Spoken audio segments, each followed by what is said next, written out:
you live from the human arena. It's the 10 Point Podcast. My name is Bruce, and congratulations, listeners and viewers. You will represent the human race. Introducing the winners from the Engelenraz and the Argons. First, he's a moo cow. It's Chris. Pussy. And secondly, he's a crippled baby pooping in his diaper. It's Andy. Oh, God. I knew I was getting that. We are the 10 Point Podcast. We are back for our 7th season. Lucky for some, number 7, allegedly. And this is where we finally get paid. Yes, exactly. This is where it pays off in the 7th season. Google 10 Point Podcast. You'll find us on the internet. We are on all your podcast apps and devices and all that sort of stuff. You can ask your Amazon device, Alexa, play 10 Point Podcast. It'll do so. You can look on Spotify. Video versions there too. You can ask us questions on there as well now. On all social medias, Twitter, Facebook, send us messages over. Send us messages on YouTube as well, everywhere. 10 Point Broadcast, you can watch video versions there too. Google 10 Point. We need some human contact. We do. We're starting to get bored of our own company. Yes, we need some input. We need suggestions. We need conversation. We need reviews of our reviews, basically, is what we're looking for one way or another. And money. But what you won't find on the 10 Point Podcast channels this season is what, Andy? What can't people find? Well, it happened a couple of seasons ago where we brought this great idea in because there was loads of new movie news out. And then we started the movie news and then the pandemic kicked in. And then we didn't do it for a season. Then we thought, right, films are back. Let's do news. That didn't work either, did it? So we've been that off again. We've binned off Andy's venting sessions for at least a season. So it's not my fault there was no movies coming out. I guess not, yes. So, yes, what you would normally find movie news-wise, you're going to have to rely on yourself and other sources to find out what's coming out. Unless it's a super-duper special, then we'll be all over that like a rash. I believe we will do, emergency podcasts on various things if we need something needs to be discussed, find something needs to be discussed. But what we will take back from the news is what we've watched in the last usually week, but this is going to be extended period of time because it's a new season. Just to extend the podcast out because exactly. People love an hour-long podcast. We need to have a bit of a chat. We need to get to know each other. Well, we don't. You need to get to know us before we get going. So I will ask Chris first. What was your highlight of the last extended period of time? That's a bad idea because I can't remember what I've watched. But this week, the last 3 weeks, we're watching The Last of Us, and it's absolutely banging. And, it is. Contrary to belief, this episode that's just passed is actually really good. It's not. Don't listen to the reviews that are getting bombed because of a certain couple.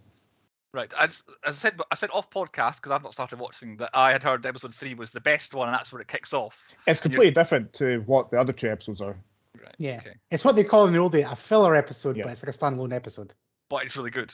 Yes. It's still a really good episode. Okay. Yeah. Any experience of the games, Chris? I don't know if because you're not. None at all. I PlayStation know what inclined. happens.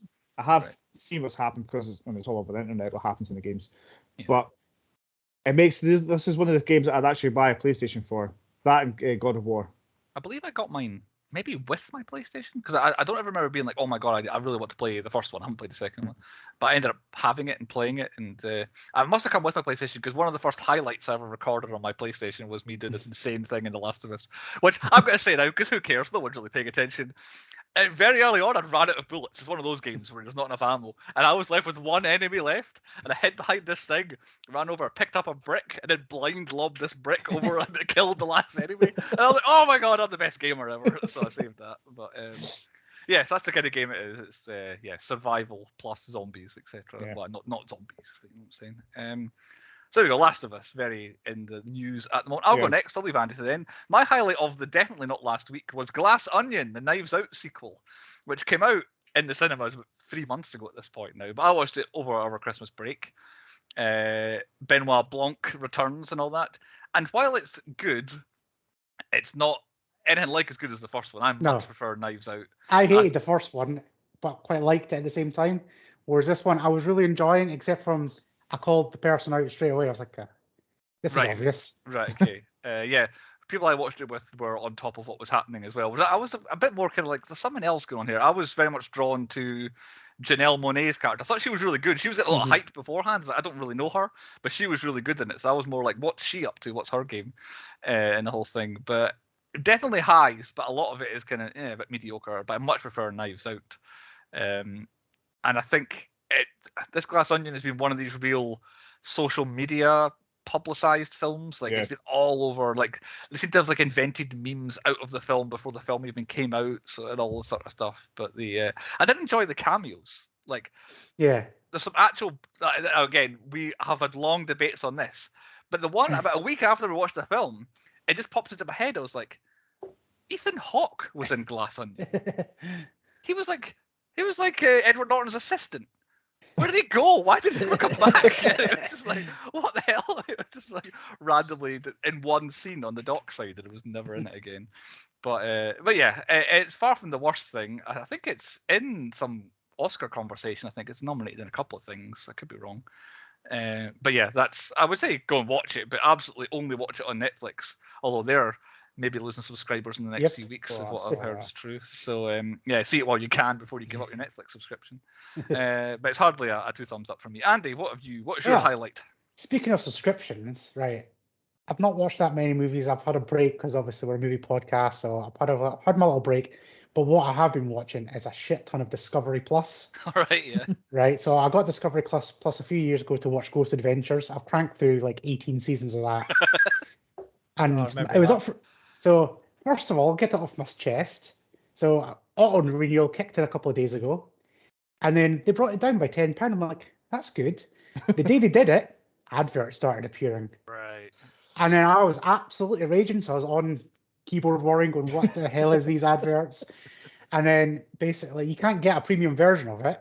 It's just you get adverts. And the woman was like, if you don't like it, then we'll just give you your money back. Huh. But the problem is I'm hooked on Gold Rush. Okay. So Gold Rush was one of these shows where I was just like, what the heck? Why are people watching people dig shit out of like the ground? But oh my God, I've got 14 seasons of this. I'm 4 in. I'm all in. It is an absolutely amazing show, and it has no right to be that good, but it's got drama, it's got factual stuff. I want to go gold mining now. So I thought you might say that at the end. I'm all over gold mining. But yeah, that's pretty much my recommendation. It's years old, but it's still on. The new episode's still coming out. And it's 15th season.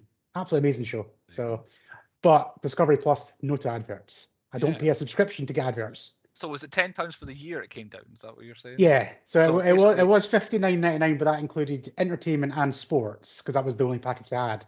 They've now dropped it down to $39.99 without the sports and with adverts. With adverts. So I'm trying to work it. So basically, your eyeballs are about £1 a month, basically, like on advert. Your eyeballs on an advert is about £1 a month is the value. Yeah, but she wasn't having it. She wasn't giving me a discount, and because I wasn't even so annoyed that they put adverts in. In fact, they didn't tell me.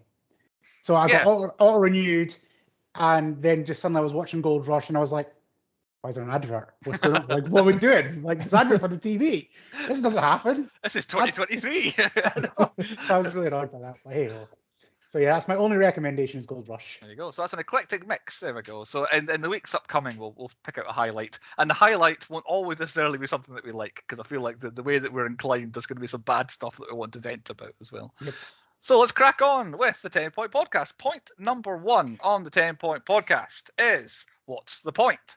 And the point of the podcast this week is the 2013 action comedy horror sci-fi thriller, The Human Race. You need to stop reading the IMDb thing because they have that wrong.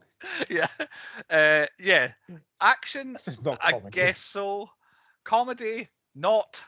Horror, I suppose, technically. Sci-fi, definitely. Spoiler alert. And thriller, I suppose it's as much a thriller as a horror. Not but a comedy. It is absolutely not a comedy. If Chris takes 5 points off because it's instantly not Dumb and Dumber, No, I'm not. we're vetoing that. I didn't realise it was classed as a comedy. Well, yeah, but now it's in your head, so. I know. Yeah. Well, that's what IMDb said, so that's where I got it from. I don't always get it from there, but I do like to get there because that's what it's supposed to be for you guys to argue. So that's not what it is. Anyway, the 2013 film The Human Race, written and directed by Paul Huff, Paul Howe, Paul Hugh. I think it's Hugh or something like that. Hugh. By him. I would go through what he's famous for, but let's just leave it there. Stars Paul McCarthy Boyington as former soldier, now vice principal guy, is what I've got written here. It's a change, like.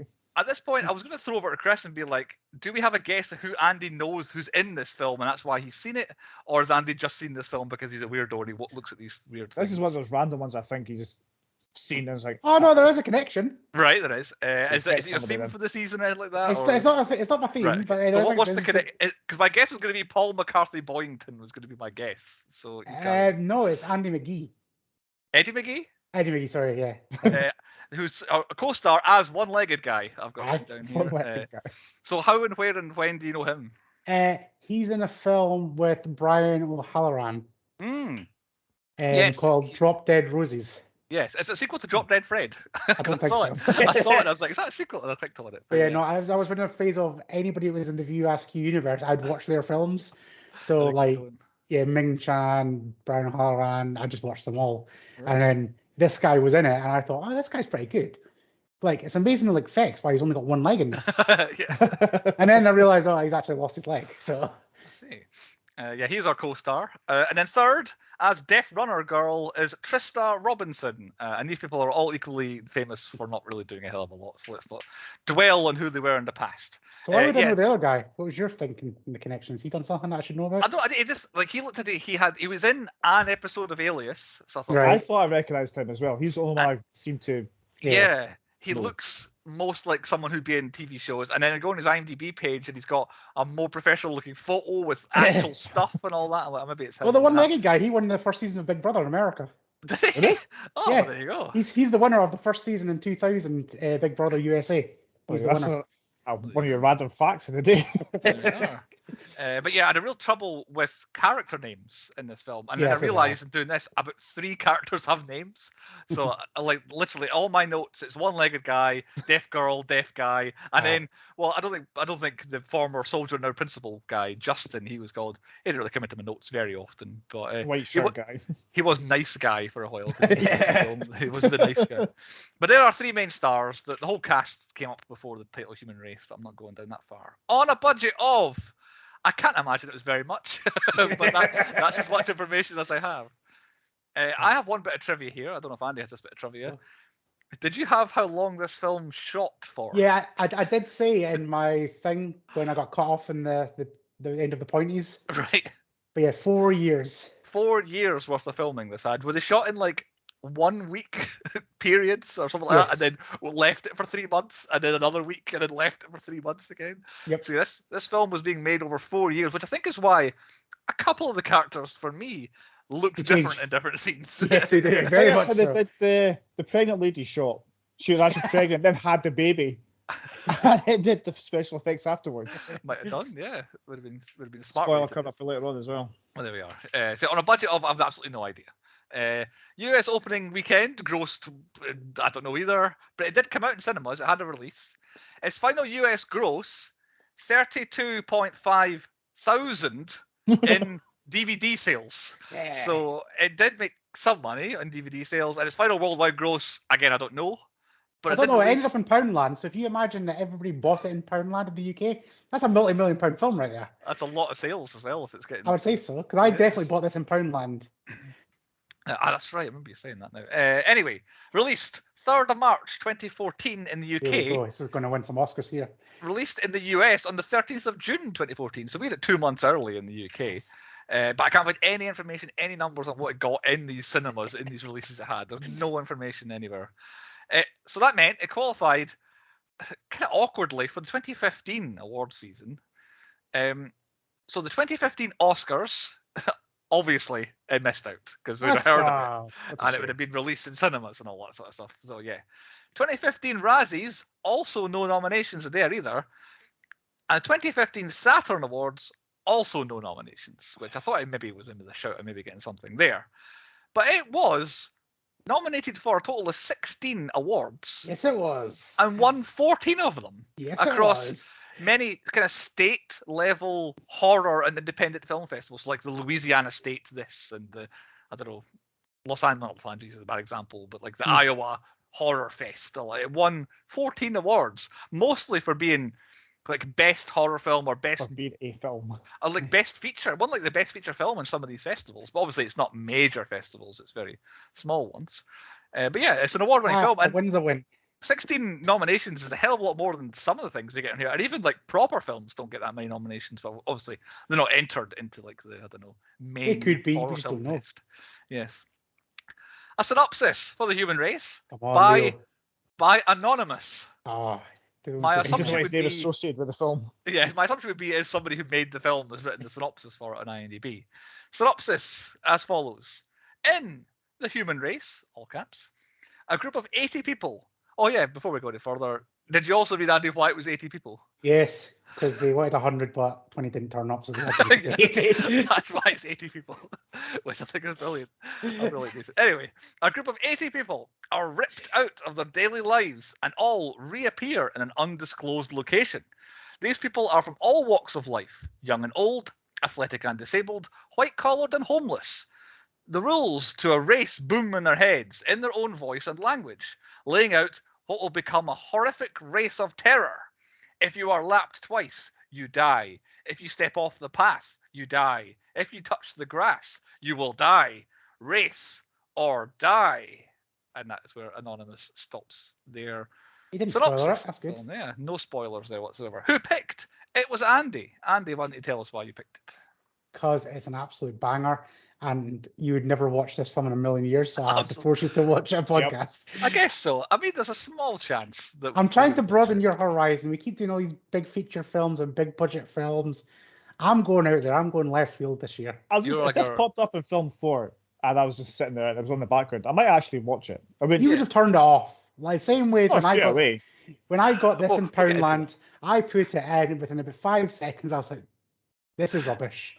But there was one bit which I'll come up from my high points, which reeled me back in, and I was all over it. Righty-ho. Okay, had we seen it before, Chris? Because I'd absolutely never even heard of it before. Nope. So, yes. Me neither. Andy's mention at the pointies was the first film that ever occurred to me in my life. Which channel would we find it on? You mentioned film 4, but I would say as much as it would never appear on any channel ever. Oh, it's But, definitely the horror channel, isn't it? It could be, yeah. There's a horror movie channel, isn't there? I Yeah. guess it would be on there. I don't know, like film 4 does put some pish on.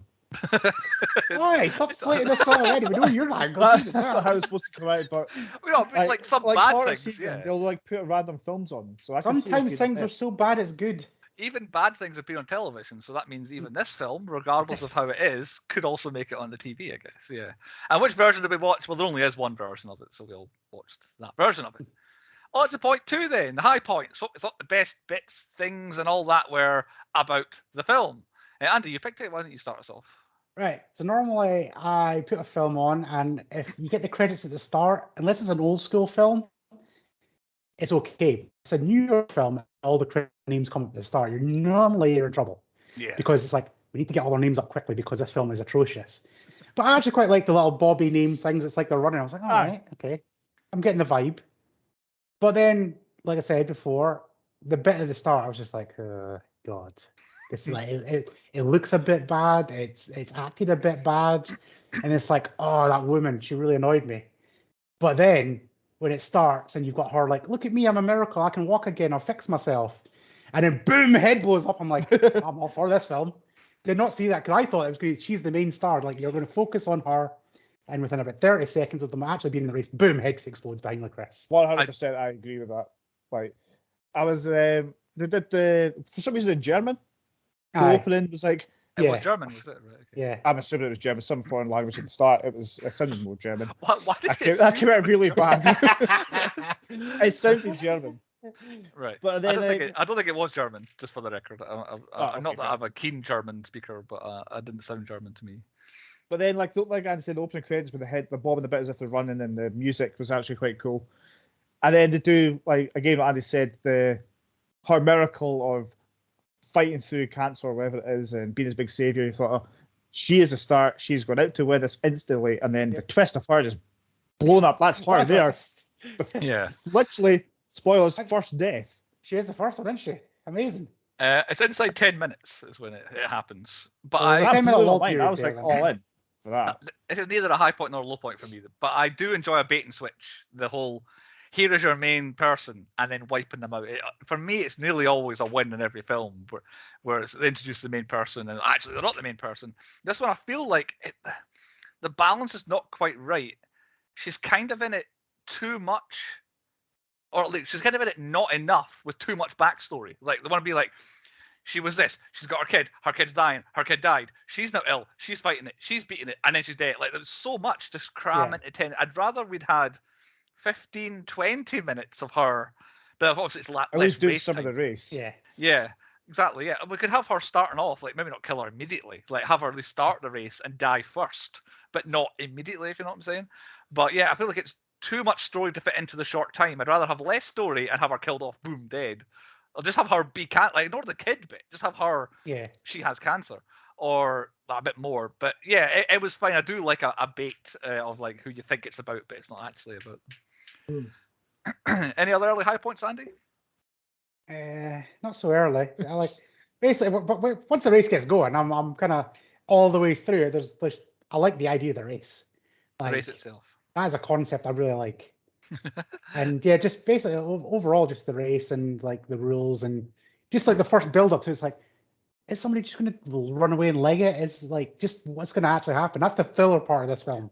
Yeah, I feel like they did that. They pulled all the like because as you're going through, you're going, just climb over the fence and escape. So they showed you that and showed somebody dying, and they go, right, okay, then I'll just get an axe and carry that about and make sure nobody kills me. They're showing somebody doing that as well. Yeah, so it's the bits I actually like about this film is like it's a low budget film, but they thought of everything that I would have thought of, including the bit like it basically comes up to my kind of next high point is when like obviously the two main guys they're trying to like come up with an idea. It's like why don't we just stop everybody? Like the old guy that like you're worried about that old guy. They've got him into the little bunker.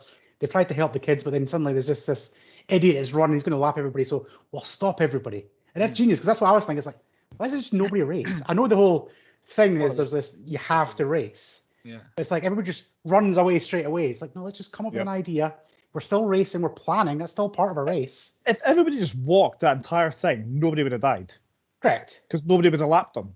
Correct. I feel like something we don't know. There might have been alien contingency plans for if they just kept on. Well, imagine it's just 80 people just walking in a circle.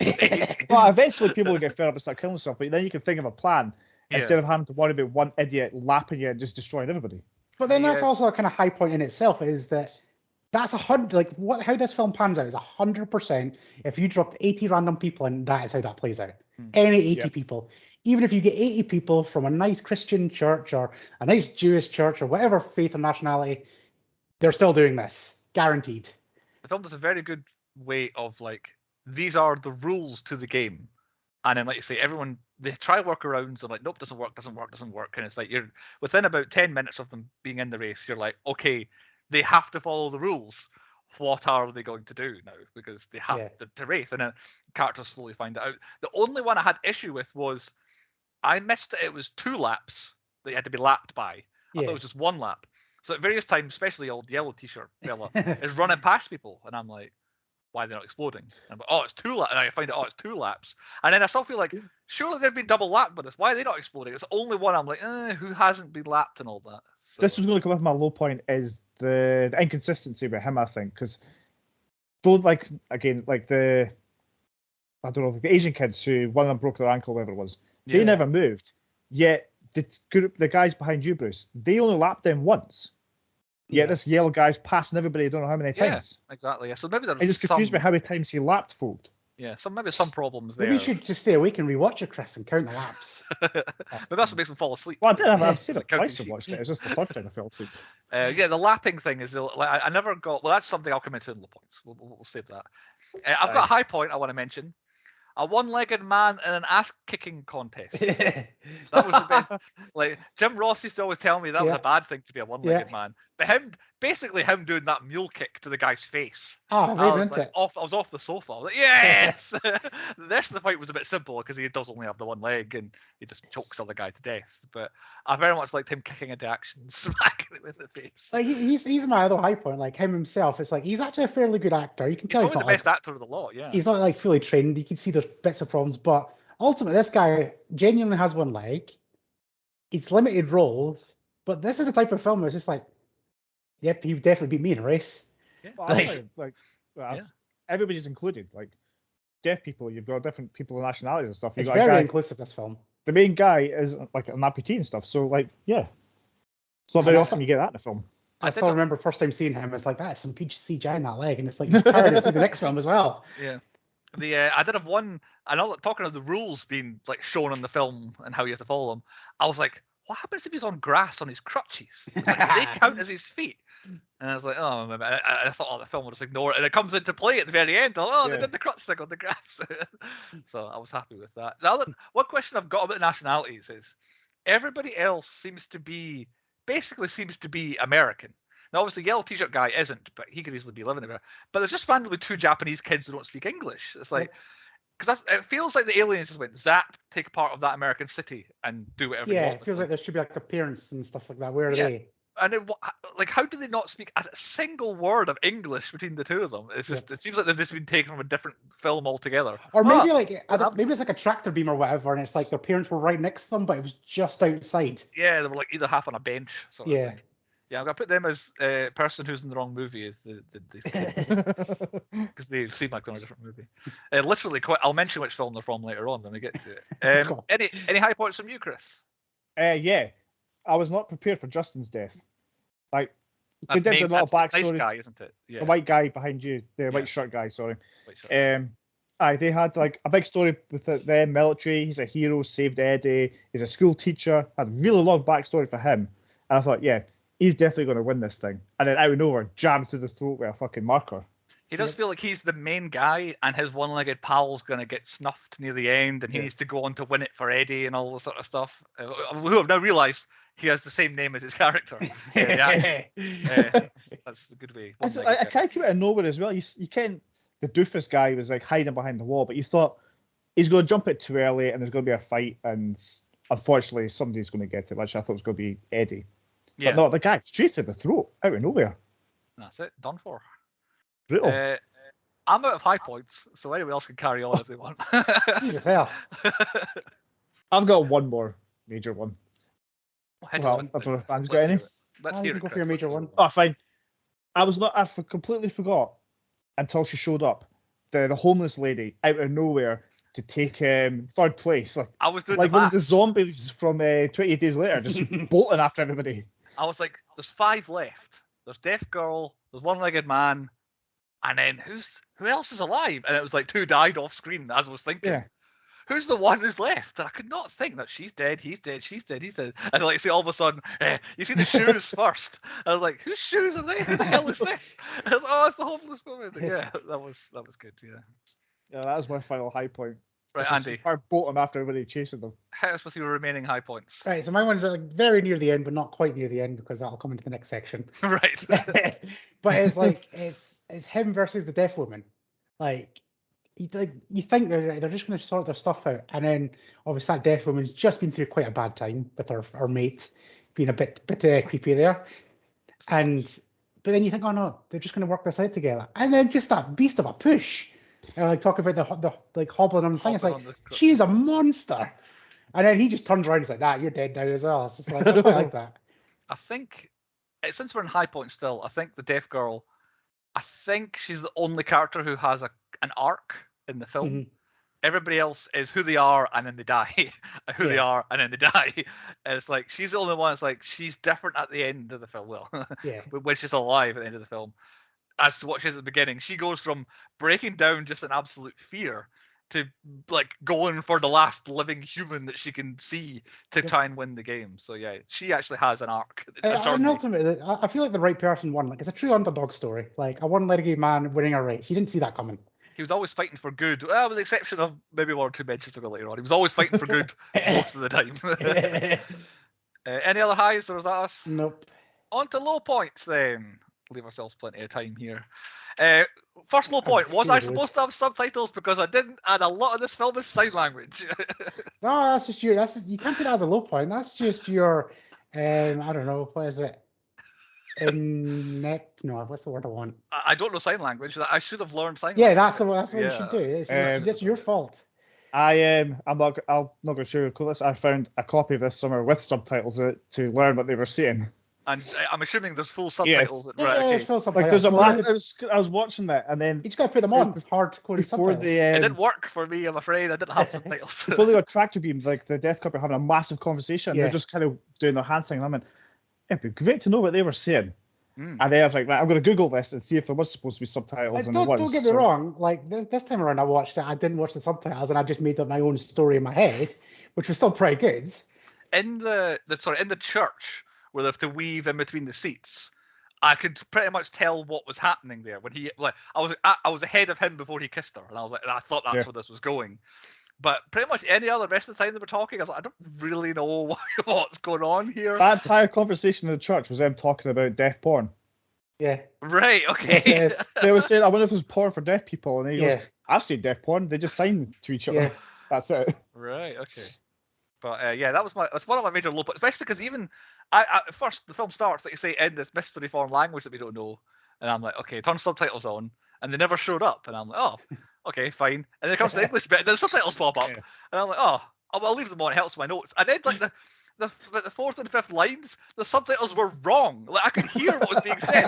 That's not what it said. Like it's almost what they said, but that word is totally different meaning to what they actually saw. Right, bend the subtitles off. Then there must be 20 minutes, maybe 15 minutes of the film where there isn't any dialogue. Yeah. Because we're solely with the deaf pair, and there was just fighting before that, and then obviously they don't speak to each other the whole time, and then she survives, and there's a bit more with the dialogue at the end as well. So it's 100% your fault. Oh yeah.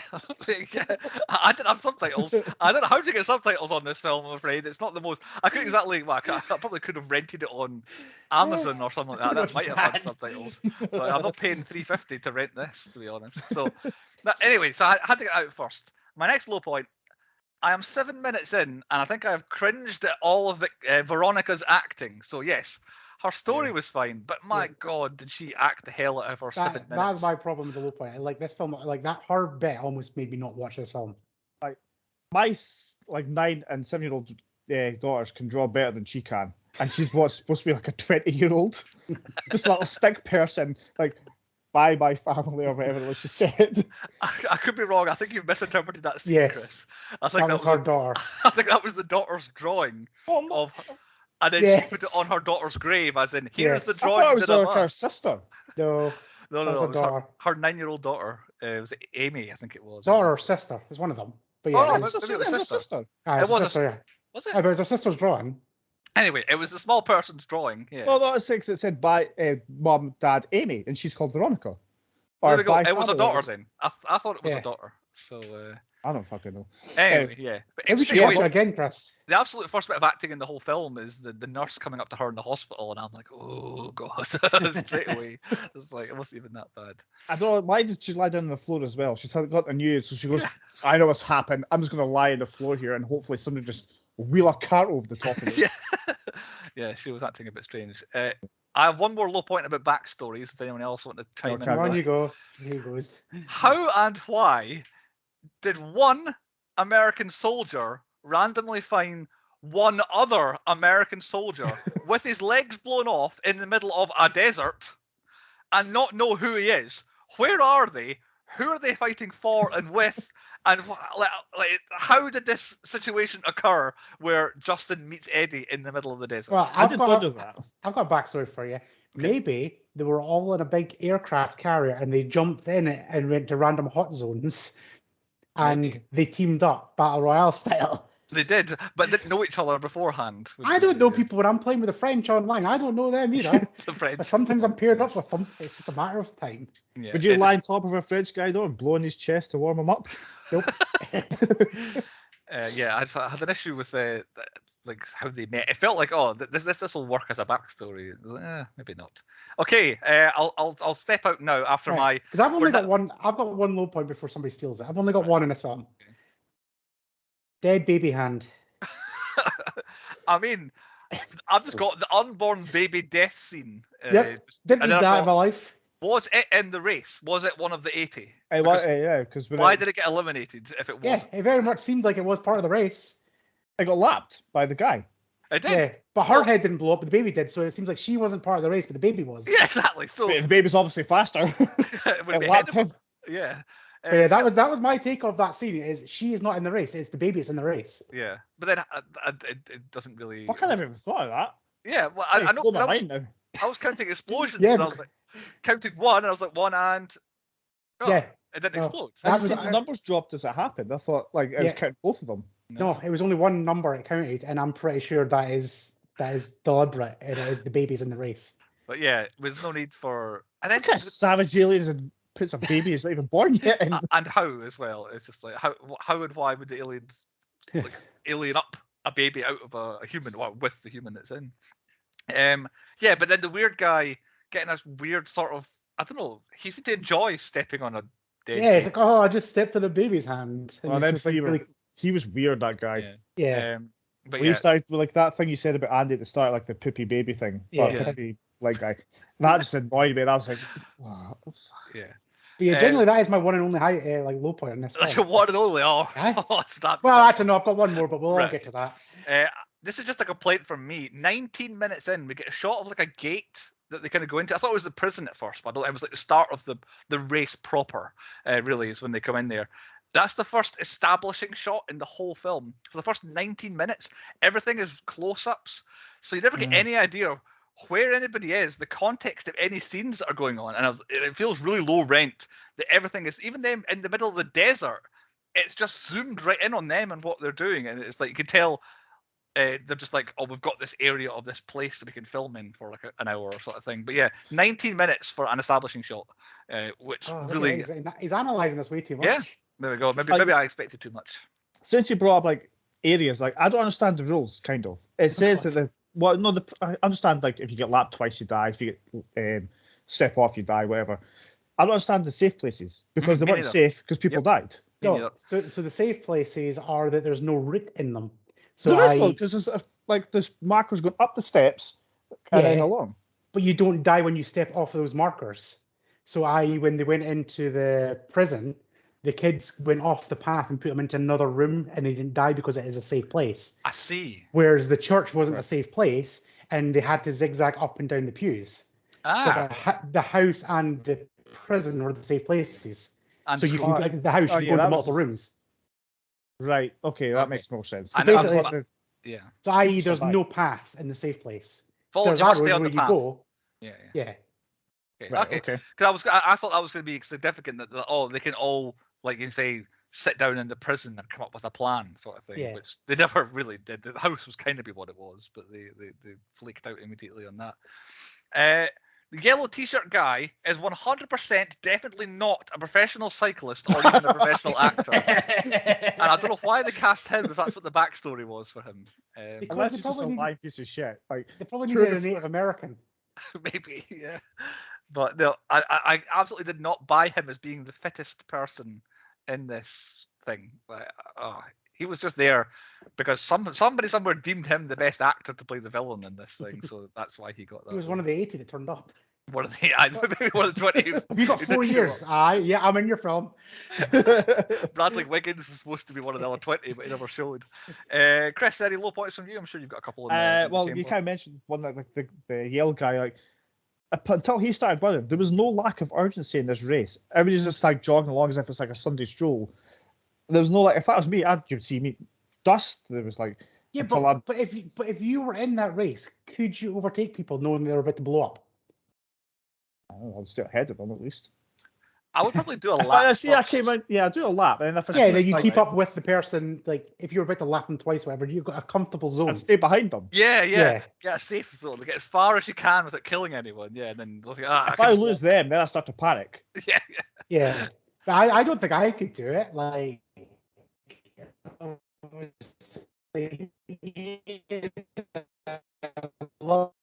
Moral dilemma, but I don't think I could. I don't know, maybe not anybody else. Yeah, I think Chris completely lost what you said there, Andy. So hopefully that's okay for the podcast. But I'll just agree with you. Yeah, you're right. Yeah. Okay, we're 40-something minutes into the film, and maybe the podcast. Randomly, here's a new gang of heels, and they're going to take over the movie for a bit and be horrible, horrible people.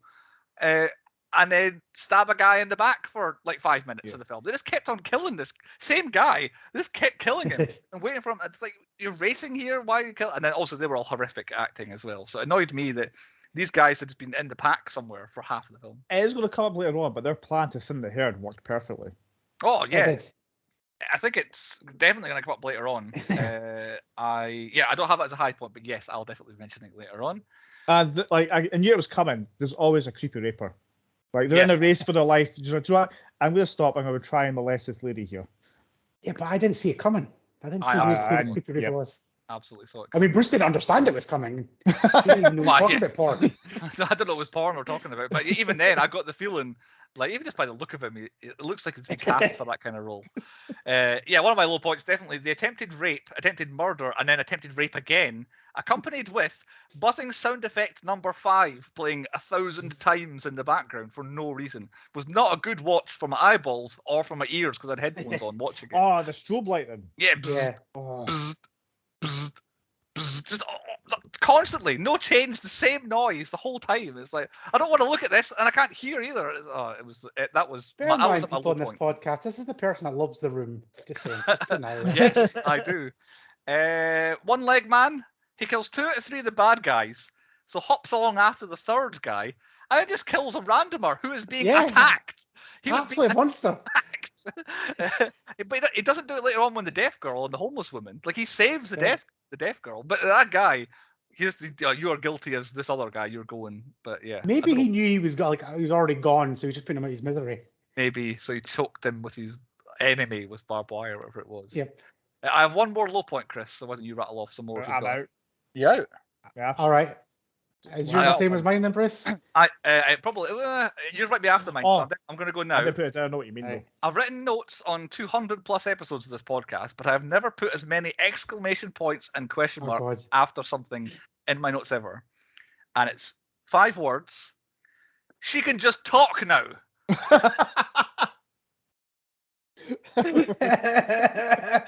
This deaf woman who cannot talk for the whole film, for her whole life, freaks out when she can hear, she hears a voice. She's like, "Oh my god, I can hear at the start of the film." Gets to the end, actually, "Oh yeah, I can just speak now." Yeah. Oh, there's angels. The angels are doing this, and blah blah blah blah blah blah. Oh, I'm dead, and that's the end of the film. Right. Okay, I could clear this up for you. Okay. I reckon if you're born deaf, whatever, but then you hear your own voice in your head, and she was there for I don't know how long this takes, a couple hours. Did it go overnight? I feel like it was always daytime, wasn't it? Yeah, I don't know. It's hard to tell because all the houses were blacked out. And of course, it's an alien. Or it could have been 4 years, right? Yeah. Whatever when it was. Hearing the numbers in your head and hearing the aliens keep telling you the rules, she probably learn English that quick, I reckon. Right. So she can then just do her speech at the end.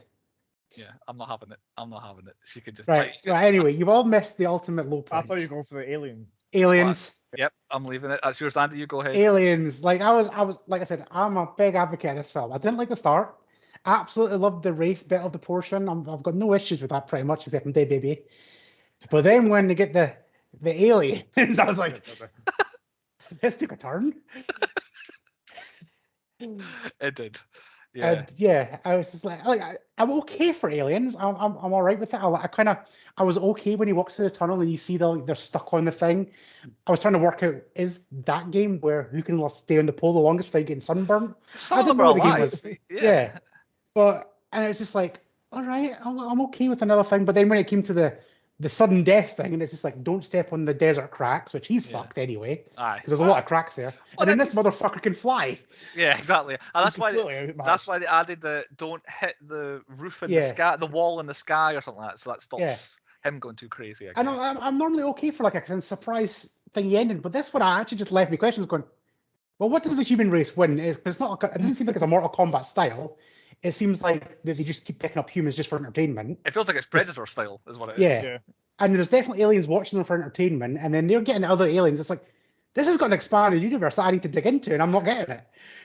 I have a web page on my phone right now that has the script to this film, because I had to find out a couple of things. First of all, is the signing in the script? I need to find that out. Second of all, what the hell were the other aliens called, so that I could write it down in my notes for the intro there. But the ending of this film is literally the meme with your man off your alien show. There's aliens, the guy with the wacky hair. That's the end of this. Like, how do we explain what's happening here? Oh, aliens, it'll be fine. But we never see the aliens or why or how. It's just like these other aliens, these lesser aliens. It'd be hard to do it, but like if one guy is a nutter with a sniper picking off people any time he stepped on the grass, easier to explain than aliens. Yeah. I still like the aliens, but I just feel like I needed something more than, yes, it is just aliens. If they just went a tiny bit more.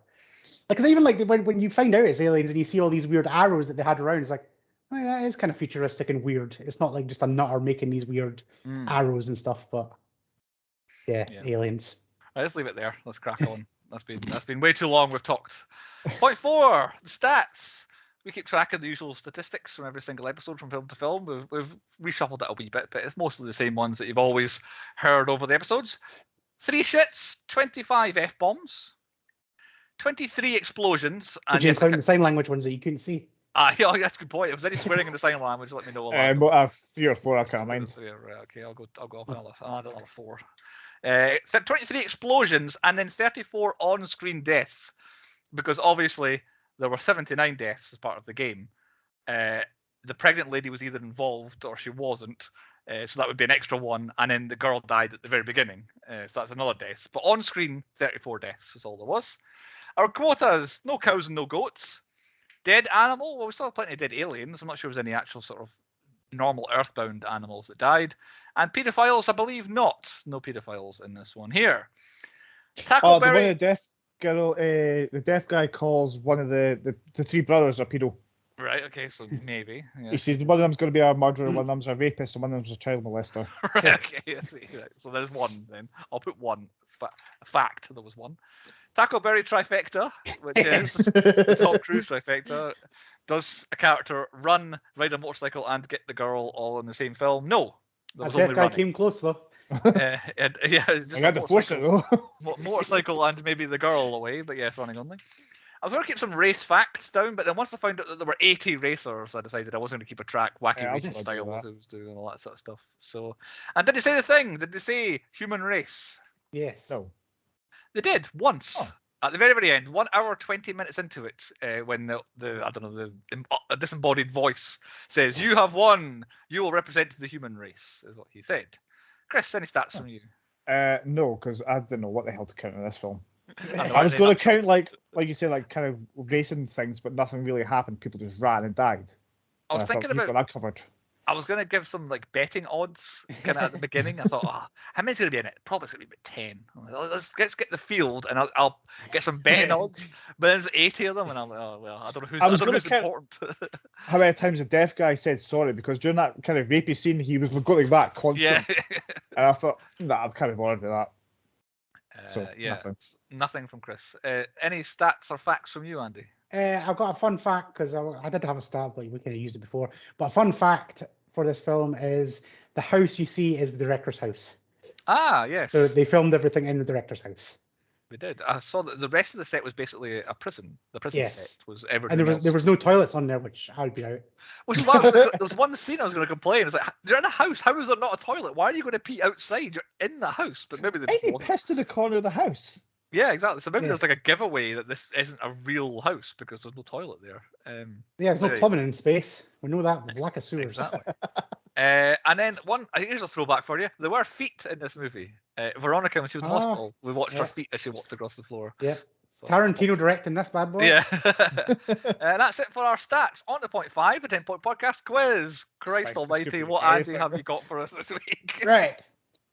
As sticking to tradition, this quiz is called the human race. The human race, okay. Right. And in traditional style, who wants to go first? And I will go down them in normal order.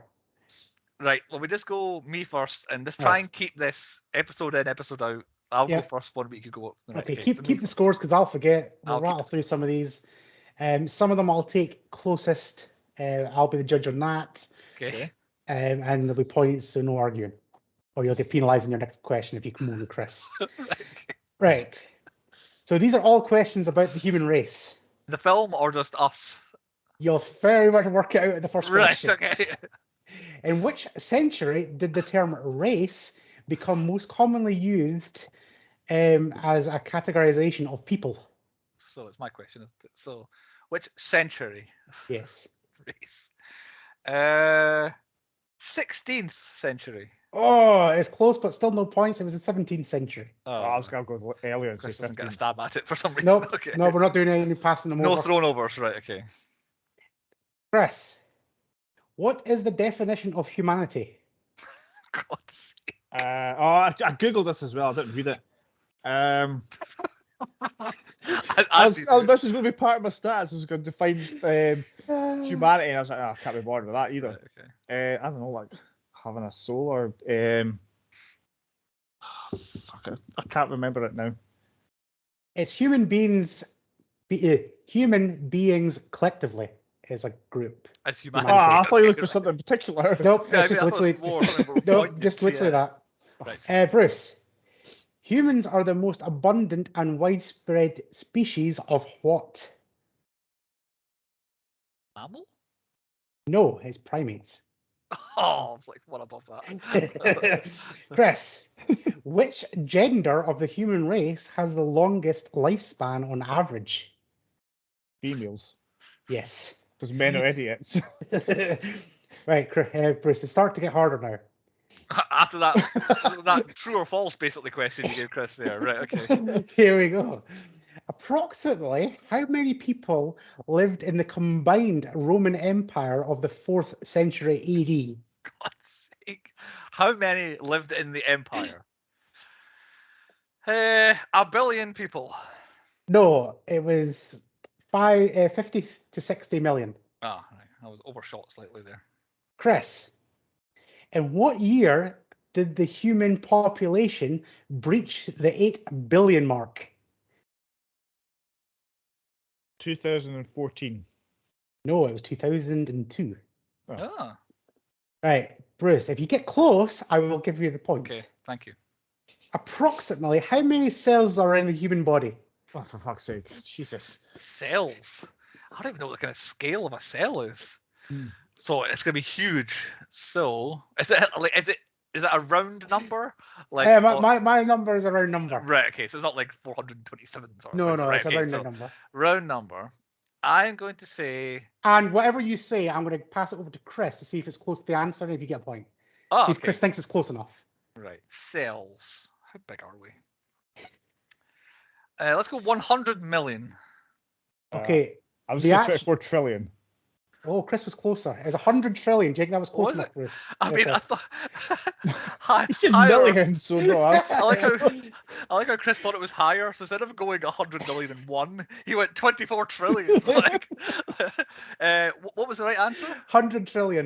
And he said 24 trillion. Yeah, so Chris was close, but he still doesn't get a point. I don't think that's close enough. No, I don't think so. You I was weren't close closer than enough. yours was. Yeah, you Oh, weren't definitely. close. I don't want a point. Chris, exactly Oh, Christ. to the average that I found on the internet, what is the average height of a human male in centimeters? I don't know. And the same thing, Bruce. Whatever number he gives me, Right. you can determine if he's close enough to give him a point. 173 centimeters. 100 and what? 73. 173 centimeters. The correct answer is 171 centimeters. Oh. Does he get the Oh, point? my. Was he close enough, Bruce? I think That's that's 2 pretty. centimeters I'd out. give him that. That's Right, pretty close. okay, he I gets don't the think I'd point. got that close. He was 2 centimeters out. You're giving him the point. I'm nice like that. Same thing, Chris. You can determine if he gets the point. I feel like this quiz has changed format at some point. And also, why did I get a guess on that human height one, but he got a guess on the cell one? Doesn't But matter. anyway, carry on. What is the average weight of a female in pounds? This is for you, Bruce. Oh, it's for me. That's what it is, isn't it? Yeah. A female human, I'm assuming. Yes. Right. Average weight in pounds. I don't work in pounds. I work in kilograms. That's why I changed it. But you also work in feet and inches and not centimeters. So you need to get yourself sorted out. Yeah. You can't just get It's picking easier to say shoes. 6'3" than it is to say 173 centimeters. So I think that. So I'm going to say 100 pounds. The correct answer, and see if he's close enough, Chris, is 130 pounds. Oh, okay. Nah, that's not close enough. Yeah. What's the scores? Chris is winning 2-0 and may have won 2-0 by the sounds of things. Okay. We'll do a sudden death. Okay. Winner takes all. I'm going to change this to the 10 Point Podcast improv quiz. Right, winner takes all. You just got to buzz in with the right answer. If you get it wrong, you can re-buzz in until somebody gets the right answer. Oh, this is carnage. Can we not just go shot about? If you buzz in, the other person gets a goal, and then we open it up to the like, rather than just me going buzz 1, buzz 2, All right. buzz 4. Okay, you take it in turn, right? Whoever buzzes first gets the first goal, and it goes back and forth. Let's do that. Right. What year was the human genome first sequenced? Buzz. Chris. 1967. No, Chris. Buzz, 1942. No, you don't have the buzz now, Chris. Are we genuinely just keeping going until we get the right year here? Until I get bored. Go, right. Chris. 1968. No, Chris, it's higher. 1972. No, Bruce, it's higher. 1973. No, it's higher. 1981. No, it's higher. 1982. No, it's higher. 1990. No, it's higher. 1991. No, it's higher. 2000. No, it's higher. 2003. No, it's lower. 2002. No, it's lower. Oh, Yes, yeah. yes. I actually topped the right answer. Oh, God. Chris wins the quiz. So I'm somehow the winner after that. Oh, my God. Shenanigans. Oh, bloody hell. There you go. That was a quiz about the human race. Sorry that until I got shenanigans, then I'll win the game. It ended in a race, so I think what more fitting way? What fitting way to end the human race quiz? Oh my god. Okay, good quiz. I liked it. Point 6: movies within movies. Chris, the 10-point podcast universe. Who have we had before? Nobody. Nobody at all. How have you recast us into the film? I did. I'm the old man because I hate running, so I would just literally lie on the floor and wait for death. I put Bruce. I see you being a Justin guy, want to help people, I thought and Andy, based on your Call of Duty outbursts, I put you as the angry lady in the room. Right. Yeah, you never mentioned her, did we? Yeah. I went slightly different. I thought I am the oldest, so therefore I'm the old guy. I feel like that's what just let everybody else sort it out. Chris, I think I would cast you as the cyclist because you're definitely a more convincing professional cyclist than that guy. You can say how unfit you are. I think you're. And Andy, because Andy made us watch this film, he's the poopy diaper guy. You made us watch The Room. I did. I own that I made you watch The Room. References. I picked up 3 film references in this. Predators, because that's basically it's the plot to Predators. Battle Royale, basically because it's the plot to Battle Royale. And then Old School, mainly because of the mention of dust, just a dust in the wind at a funeral, which I can't hear reference to that song without thinking of Will Ferrell singing it at Blue's funeral. Could this film have come out in 1995? Absolutely not, because Battle Royale came out in 2000, so they could not replicate it until that film came out. Yeah, but this could be a trendsetter. Nah, it wouldn't have been. They've done this film because Battle Royale exists. So hence why there's like a Japanese schoolgirl in this film, because that film was about a Japanese schoolgirl. Dead Man Walking. I thought shouty heel moany woman was definitely going to be dead as soon as I saw her. Like she's a goner. Not on the street where she was getting flipped off by the deaf guy. But once we got into that house, and she's the one shouting. I thought someone's going to finish her right now, and she's definitely not winning in the end. So I went for her. Who's in the wrong movie? Well, I established it was the Japanese kids are actually literally lifted from a different movie. A trope that we would want to die, that has been removed from its own point. It's stuck in here. Do you guys have a trope that happens in this film you want rid of? Strobe lighting. I I fucking hate it. It's overdone. It needs to stop. Not every light in a horror film is broken. Buzzies, flickers, and all that. It's really bright. It's always the same look, isn't it? I want rid of Aliens did it as a movie. I can get rid of that. Mine's is hard burnt on subtitles that need to exist. It should just come up. Subtitles needed. Yeah, it should be on the insert film. Language here. How difficult is it just put it onto my DVD that I'm watching it on to have the subtitles there? Why does it have to I don't need to go into menu settings and turn subtitles on. Yeah, fine. Right. So what's new is point number 7 has been rebranded, changed slightly, in honor, I guess, of the City Slickers franchise, where Billy Crystal, Mitch, he finds that the meaning of life is that one thing. The one thing, just that one thing. That's the meaning of life, is that one thing. Point 7 is that one thing. And what a way for us to start our new category. What we're looking for is that one perfect thing, that one great thing that this film has that always makes it worthy. The one perfect unchangeable. That's the thing that happens in that one film. So every film we do this season, we'll mention in point 7 that one thing. I feel like Andy, you might be the best to lead off here. What's your one thing in this film? Blowing up your supposed main character straight away. Right, yeah. Really got me excited.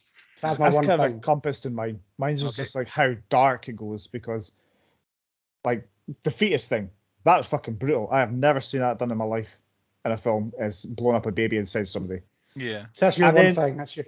Yeah, like how dark it is. Like you said, like they've got the Dark. backstory to that girl, and then boom, she dies instantly. It's certainly dark. I'll say that. I've gone for a one-legged action star.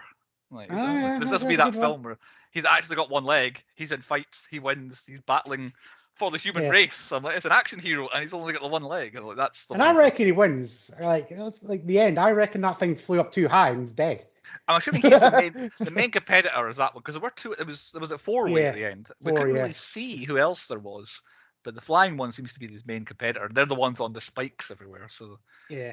although if there's the main Dead. competitor, Fly on your side and go in the field position, they'll think it's dead already. the flying one was the same race. I'm assuming as the ones on the sticks. Looked very similar. Yeah, I think that was their game. That's what I'm saying. I think it was barbecue. See who Ah. can last not getting barbecued as long. Right. Okay. Well, that makes sense because I was thinking Because maybe that. obviously they were still waiting for the game to finish at the end, Ah. and there were still a couple of them going. So yeah, I think he was the one that survived being on a stick. Maybe that Do you know was what their this game. is? This is the alien version of Rat Race. There's a group of them going, right, we'll get a bunch of humans to play a race, and then like Yeah. whoever loses this race has to go and fight the winner. Ah, yeah, definitely. There we go. We've worked it out. On to point 8. Nominations for the 10 Point Podcast Awards. We're as far away as possible from the awards, so we're starting fresh with these nominees here. Chris, why don't you start us off and we'll tell you whether you're right or wrong. Well, I put the worst actor as Luke Y. Thompson, who is Pippi Bumhole guy. Right. The Because I went Belgian yellow. Fest. I went yellow t-shirt guy. I was the yellow t-shirt. Yellow t-shirt He was a dick. Like I hated him. He was awful at what he did, and he run like a pansy. He wasn't the worst No actor. offense. The Pippi Bumhole guy is just really annoying. I mean, but- he's just shit. Yeah, but he was guy. good. He was acting good. Yeah, I believe the poopy guy as being that character. I think he was fine Yeah. at playing the role, whereas I think yellow guy didn't fit the role and was also bad at acting as well. I'm a Bruce. Cool. Okay, Thank you. well, I'll allow that. My biggest bellend was him, though. Biggest Bellend, Yes. I've gone deaf guy. I'm sorry. Oh, he did turn. He did turn. I mean, like, Yeah, no, that turn was pretty grim. yeah, Yeah.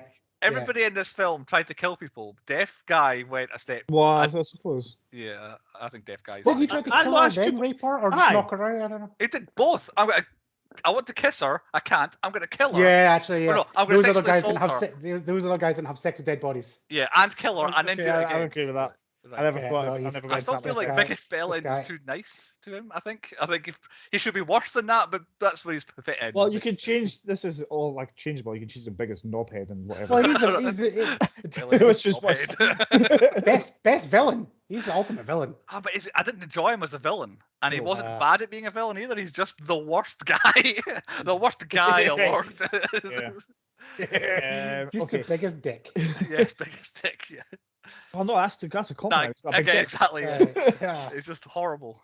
My best death, is a controversial one, is the fetus blowing up in the room because I did No, not see that I coming can't take whatsoever.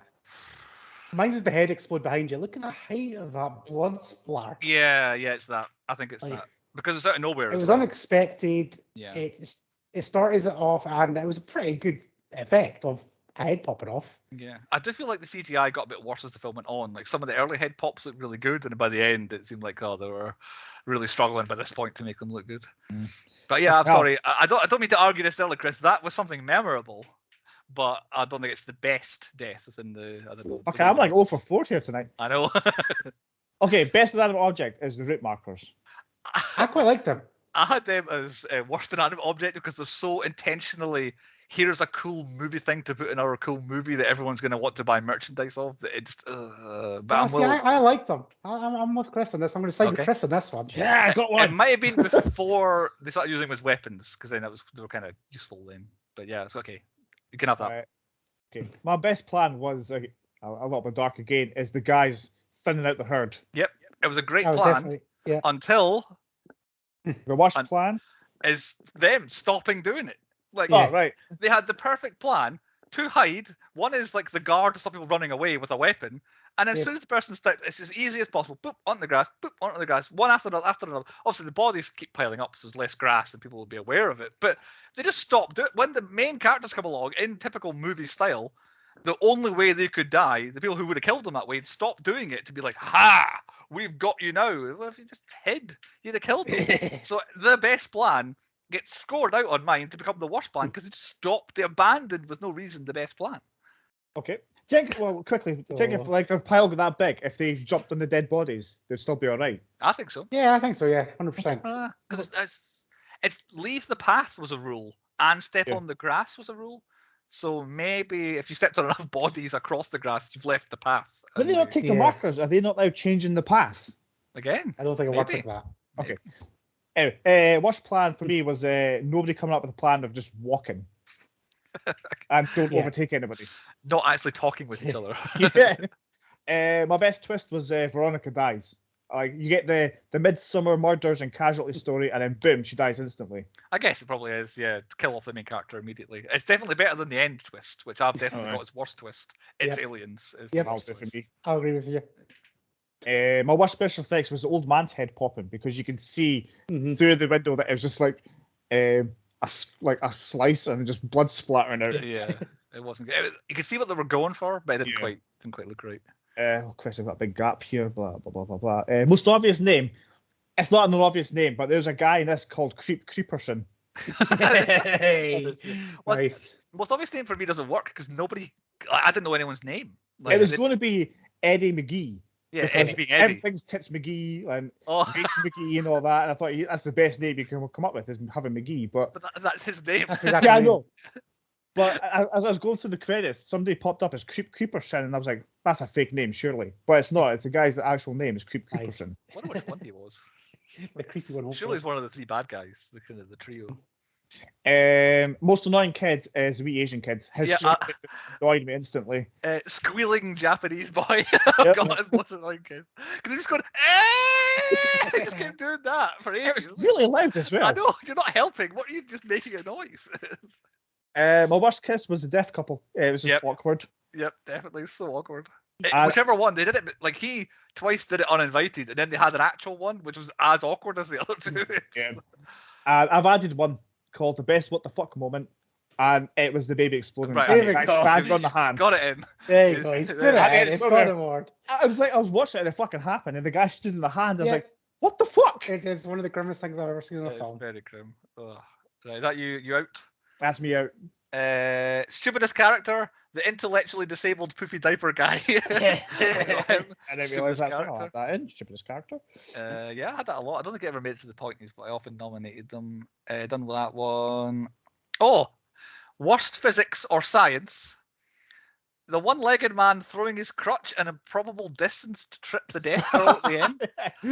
Honestly, he threw it, and I thought he'd failed. I was like, "Oh, what's he got to do now?" And all of a sudden, she's like, "Oh!" and she falls down. So worst physics or science. But they are not on Earth. Remember, it is a alien planet. Yeah, I guess so. But if I think they would have found out gravity worked differently before the last two.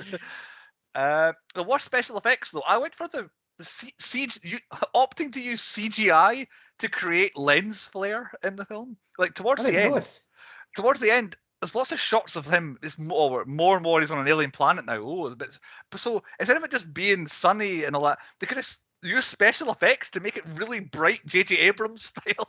I was like, why? I want to see. Why are you doing this to me? Rather than hedge popping, which I thought were okay for, I'm assuming, was a very low budget. I'll leave that. And then the worst villain, actually, I do have worst villain, was the trio of dickheads. They were the worst villain because they came out of nowhere and then they abandoned their great plan. Any from you, Andy? Normally I do best product placement. I don't think there was any product placement. However, there was definitely a missed opportunity by Nike. Yeah, definitely. They should have 100% sponsored this film. I mean, there might be lots of characters they would want to be seen wearing. Well, then they could wear Adidas then. Nike could be Yeah. Very good. Okay, on to point 9 on the 10-point podcast. The moral of the story is still here. What lesson did we learn? What we're supposed to take with us from this film? What was the message here? Andy, what was your moral of the story? Aliens are cunts. How long was that? Oh, yeah, there you go. Most of the way. Fair enough. I mean, and humans, I guess. Chris, what's your moral of the story? I haven't got one, but I just had one there and I laughed at Andy and I forgot what it was. Well, you have oh to yeah, think it was about Run Bitch Run. Yay. And mine is a very personal one. I've taken this one to heart. Learn sign language. That was the moral of the I story. feel like you should. I should. I feel like this film's definitely getting 4 or 5 points off because you I got don't one. know I sign got the language. one where he was going like that. I was like, oh, he's laughing the guy twice. Yeah, I yeah. got that one. Yeah, that's what I was doing. I was literally making little stories in my head when they were doing it, forgetting to put the subtitles on. And the guy spasming because he's fucking, I don't know, broke his leg. Exactly. Yeah, learn sign language will be a lot better. Point 10 on the 10-point podcast. Our rating, where we rate a movie out of 10 points. We basically work out the average, and that's our official group rating for the film that they can put on the DVD cover and all that. Andy, you picked the film. Why don't you rate it first for us? Right. I actually always like this film. This is probably the third time watching this film, and every time it's so great, except from the start and the end. I'll admit that is shit. But the actual concept of this thing, I'd watch that. I'd watch all like I watched Death Race. Well, obviously, it's the same principle with cars. I would happily watch a whole series of this. I'd rather watch this than like Human Centipede and stuff like that. Because, but I do like you should have It's said very that. Human Centipede as well, isn't it? Yeah, that's another Yeah. inspiration. But yeah, no, I kind of like these weird, like the fuck type situations, and it's for somebody's entertainment. Okay, it's aliens, but I enjoyed watching it when it was happening, except from Dead Baby Fetus. But it gets a 5 from me. Hi, from Andy. I've got me going next because I think me and Chris both hadn't seen it, so put me in the middle. I've got my notes here. I'm not sure I feel this strongly. I have got quite possibly the worst thing I've ever seen. Oh, But I don't mean that as it's the worst. It might be the worst film I've ever seen, but I don't mean it's that we watched bad. The Room and The Imaginarium. Right, so I was thinking about this. I was like, what sets it differently from those two? And I'm like, The Room is as badly made. The acting is probably about as bad in The Room. Tommy aside, he's he's the enigma. but it's so much more fun. It's enjoyable to watch, to laugh at. It's What film were you watching? The Room. The It Room. was a crack when he watched it. The Room is You must have funny. been. Laugh at it. There's funny, but there's even light-hearted bits in it. This is the grim. This is grim from the get-go. People start dying, and it gets grimmer and grimmer. It's like, oh, where do we go from here? We'll kill a baby. Where do we go next? Oh, let's have some sexual assault in it. Where do we go? It's just horrible. It's like the worst things of all people ever, but also That's not especially well made, and definitely not well acted either. So that's what sets it apart. And then the Imaginarium is the worst film we've ever rated on here collectively. And it's like, that is hard to follow, but it's comfortably well more made than this is. Oh, God, So yeah. I can't possibly give it any more than a 1. So this is Oh, Alpha, savage! and it's Oh, close to absolute 1. savage! So, I'm off to a great start at my season. yeah. Well, I can't agree with Andy a little bit. Like, the premise of it is really good. I like the idea of it. It's just the execution's poor. I like the fact that they've got like a disabled guy as the main guy, and like they've got race and all that. There's hundreds of them. It's just lacking a little bit of star power. Like, you need 1, maybe 2 people you've actually seen in the film before just to elevate it a little bit. But it gets a 3 purely because I was surprised at like a couple of bits. Like, Yep, you Veronica enjoyed it. died at the start, it fucking blew my mind. And then the baby thing, it blew my mind again. I was like, the fuck? I've never seen it before. Basically, to summarize this whole thing up, is Bruce hates deaf people, one-legged people, and pretty much every other nationality because there's very few white folk in this film. Andy always Is the does- takeaway. Whenever I don't like a film that Andy likes, he tells me all the things I hate because of it. When half the films we review in here, Andy just goes, shite, 1. And it's like, all right, fair enough. It's like, I don't know why I'm always the villain here when I don't like your You hate deaf horrendous. people. You You're say that. horrendous. You don't even learn sign language, and then just go, I don't understand that 1. Fuck this film. It has no contents, no substance. Those people weren't even deaf. They learned to be deaf. Exactly. Like, if we want to go back up that argument again, they didn't even cast deaf people. They got actual people to pretend to be deaf. But I anyway, feel like deaf people are hard to understand. yeah, when they can suddenly talk. Yeah. Anyway, Andy says he's picked a theme. Oh, a 3 somehow. Christ knows how that got a 3. And I want to see what Chris has rated lower than a 3 because I know Chris gave us a 3. But anyway, a 3 out of 10 for this abomination. Andy's got a theme. He says, is it the worst films ever made, Andy? Is that your theme for the season? Oh, Right, okay. I'm so angry. I'm not even angry, honestly. It's just bad. I don't want to watch it again. I couldn't have done this twice, like Chris did, or whatever it was, 3 times or many. Like one viewing was fine for me here. My other guess is twists, twist endings. No, That's right. nope. Right, okay, that's my. Any guesses, Chris, on what theme this Well, could fit into? I was going to say twists as well, actually. It's not twists. It's tough on one film to make a prediction. I guess. So obvious. It's so obvious. Well, hopefully, but my film too. We should work it out. Put it this way: it's not Bobcat Goldthwait. I have also avoided picking Bobcat Goldthwait as my theme for the season. You're missing out. I've gone with a theme this season. I didn't do one last time. Mine do fit a theme. It's not like guessable. It's not unguessable. It's not obvious. It's not unobvious. It's kind of like, you'll argue with me, but Can I guess before you even say the film? Go ahead. Go ahead. Is it films that I'm going to rate 1?